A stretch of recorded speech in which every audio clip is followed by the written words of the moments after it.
பிரதமர் doctor Sri Anwar Ibrahim செல்வாக்குமிக்க 500 முஸ்லிம்களின் பட்டியலில் 15வது இடத்தில் உள்ளார். 2025 ஆண்டிற்கான ஜோர்டனின் ராயல் இஸ்லாமிக் ஸ்ட்ராட்டஜிக் ஸ்டடி சென்டரின் உலகின் 500 மிகவும் செல்வாக்குமிக்க முஸ்லிம்கள் பதிப்பகத்தில் இத்தகவல் வெளியிடப்பட்டது. அன்வார் 2 முறை இடம்பெற்றுள்ள நிலையில் ஆட்சியாளர்கள் மற்றும் அரசியல்வாதிகள் எனும் பிரிவில் 9வது இடமும் சிறந்த 50 மற்றும் கௌரவமான குறிப்புகள் பட்டியலிலும் பட்டியலிடப்பட்டுள்ளார். 1997 நிதி நெருக்கடியின் போது அப்போதைய பிரதமர் டாக்டர் மகாதீர் முகமது உடனான அவரது மோதல் மற்றும் அவரின் சிறைவாசம் உட்பட வெற்றிகள் பின்னடைவுகள் ஆகிய இரண்டையும் குறிப்பிடும் அவரின் அரசியல் வாழ்க்கையையும் இந்த வெளியீடு சிறப்பித்து காட்டுகிறது.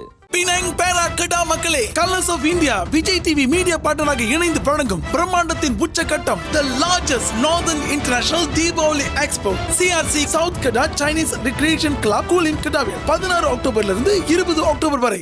உங்கள் சிறந்த ஆரோக்கியத்திற்கு அளவான எண்ணெயுடன் சிறந்த முறையில் தயாரிக்கப்பட்ட சைவம் அசைவத்திற்கும் பொருந்தும் சூப்பர் ஊறுகாய், பச்சை கொடி சிவப்பு மீன் சின்னம் கொண்ட ஸ்ரீ மீனாட்சி ஊறுகாய். ஜோஹூரில் 30 ஆண்டுகளாக இந்திய சமூகத்தால் பெரிதும் எதிர்பார்க்கப்பட்ட ஈமச்சடங்கு மையத்தின் அடிக்கல் நாட்டு விழா இன்று நடைபெற்றது. தொலு ஜாவாவில் 0.66 ஹெக்டேர் நிலப்பரப்பில் இந்த மையம் கட்டப்படுகிறது என சுல்தானா ரொகாயா அறவாரியத்தின் தலைவர் டத்து ஆர் சுகுமாரன் தெரிவித்தார். இந்த நிலத்தை ஒதுக்கிய மாமன்னர் சுல்தான் இப்ராஹிமிற்கு ஜோஹூர் இந்திய சமூகத்தின் சார்பில் அவர் தமது நன்றியை தெரிவித்துக் கொண்டார்.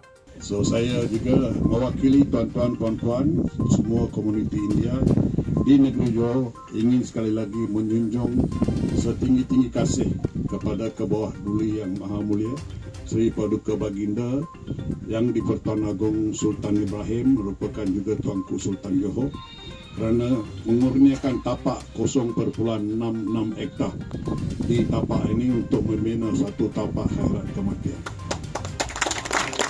கடந்த ஆண்டு ஆகஸ்ட் 22ஆம் தேதி அன்று மந்திரி பசார் டாக்டர் ஆன் ஆபீஸ் இந்த ஈமச்சடங்கு மையத்தின் கட்டுமானம் மற்றும் நிர்வாகத்தை கையாளும் பொறுப்பை சுல்தானா ரொகாயா அறவாரியத்திடம் ஒப்படைத்ததாக டாக்டர் சுகுமாரன் கூறினார்.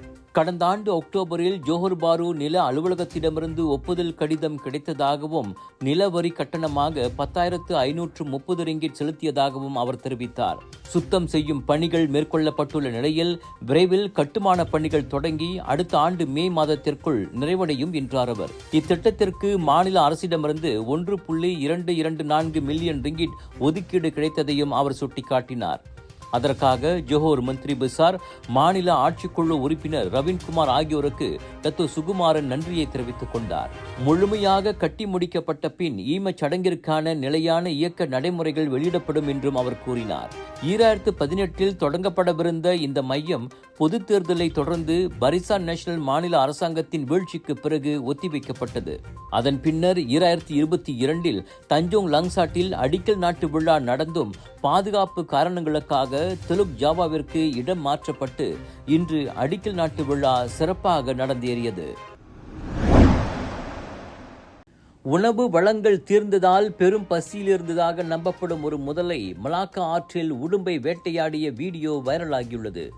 இன்று காலை 9 மணிக்கு அச்சம்பவம் நிகழ்ந்த போது அங்கு வந்திருந்த பொதுமக்களும் குடியிருப்பாளர்களும் அக்காட்சியை கண்டு அதிர்ந்து போயினர். கம்போங் மோட்டன் அருகேயுள்ள பாதசாரி நடைபாதையிலிருந்து எடுக்கப்பட்ட 1 நிமிட வீடியோ வைரலாகியுள்ளது. அதில் 3 மீட்டர் நீளமுள்ள முதலை ஆக்ரோஷமாக உடும்பை தாக்குவது தெரிகிறது. முதலையின் நடமாட்டம் குறித்து கவலை தெரிவித்த கிராம மக்கள் உடனடி நடவடிக்கை எடுக்குமாறு அதிகாரிகளை வலியுறுத்தினர். இன்று உடும்பு இரையானது, நாளை மனிதர்கள் இரையாக மாட்டார்கள் என்பதற்கு என்ன உத்தரவாதம் என சிலர் கேள்வி எழுப்பினர். இவ்வேளையில் செய்தி கேள்விப்பட்ட வனவிலங்கு மற்றும் தேசிய பூங்காக்கள் துறையான பர்ஹிலிதான் அங்கு கண்காணிப்பை நடத்துவதாக கூறியுள்ளது.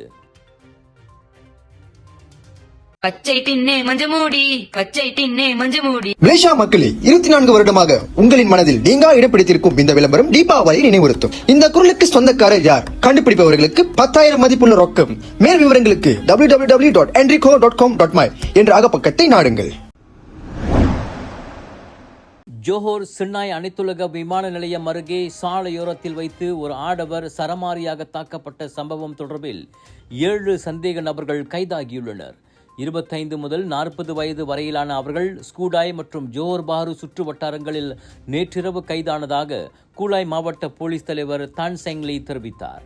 சரவாக் மீரி விமான நிலையத்தில் பயணிகள் புறப்படும் பகுதியில் உட்காரும் இடத்திற்கான போட்டா போட்டியில் தொடங்கிய பிரச்சினை ஜோஹர் சின்னாய் வரை தொடர்ந்திருப்பது போலீஸ் விசாரணையில் கண்டறியப்பட்டது.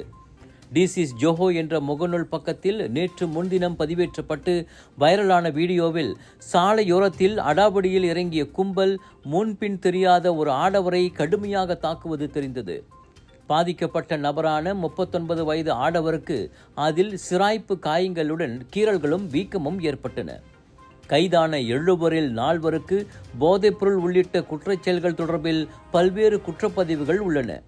அவர்கள் அனைவரும் விசாரணைக்காக 4 நாட்கள் தடுத்து வைக்கப்பட்டுள்ள நிலையில் எஞ்சிய ஒருவருக்கு போலீஸ் வலை வீசியுள்ளது. பினாங் பேரா கடா மக்களே, colors of India Vijay TV media பார்ட்னராக இணைந்து வழங்கும் பிரம்மாண்டத்தின் உச்சகட்டம் the largest northern international Deepavali expo CRC south Kedah Chinese recreation club Kulim கடாவில் 16 அக்டோபரிலிருந்து 20 அக்டோபர் வரை. 14 ஆண்டுகளுக்கு முன்னர் அழகு சாதன நிறுவன உரிமையாளர் கோடீஸ்வரி டத்தோ சுசிலாவதி லாவியா மற்றும் அவரின் 3 உதவியாளர்களை கொலை செய்ததற்காக குற்றவாளிகளுக்கு விதிக்கப்பட்ட மரண தண்டனையை கூட்டரசு நீதிமன்றம் இன்று நிலைநிறுத்தியது.